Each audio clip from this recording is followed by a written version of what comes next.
Les trois dossiers qui retiennent mon attention pour 2020, tout d'abord, c'est ce rapport conflictuel entre les États-Unis d'Amérique et la République islamique de l'Iran sur le sol irakien.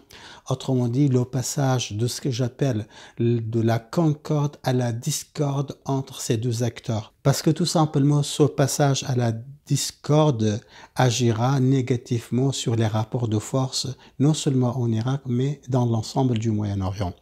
C'est le premier dossier. Le deuxième dossier, c'est le retour en puissance de l'organisation de l'État islamique en Irak et en Syrie.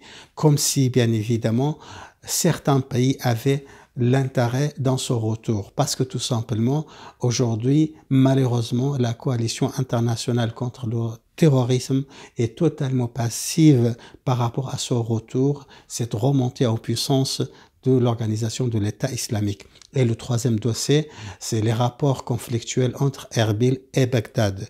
Depuis que la relation entre les États-Unis d'Amérique et la République islamique de l'Iran se détériorait, notamment sur le 1er janvier 2020, on a l'impression que les pays occidentaux d'une manière générale et les États-Unis d'Amérique d'une manière très très particulière se réorientent vers Erbil contre Bagdad, désormais dominé par les chiites.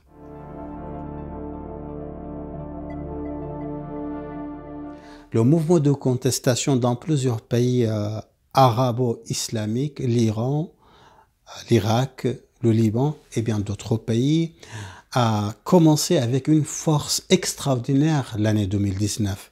En 2020, malheureusement, les enjeux géopolitiques dominent la scène moyen-orientale. Et pourtant, les conditions objectives qui ont élaboré ces mouvements de contestation sont là.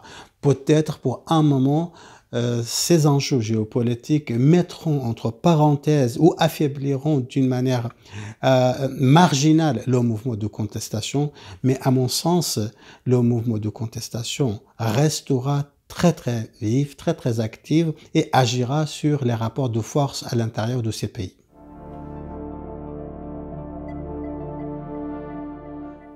Il est à noter que la place de l'Europe et de la France, notamment dans le système des pays internationaux, est considérable. L'Europe a des leviers très très importants, financiers, militaires, diplomatiques, et voire même dans le domaine de l'enseignement, de la culture, de l'éducation.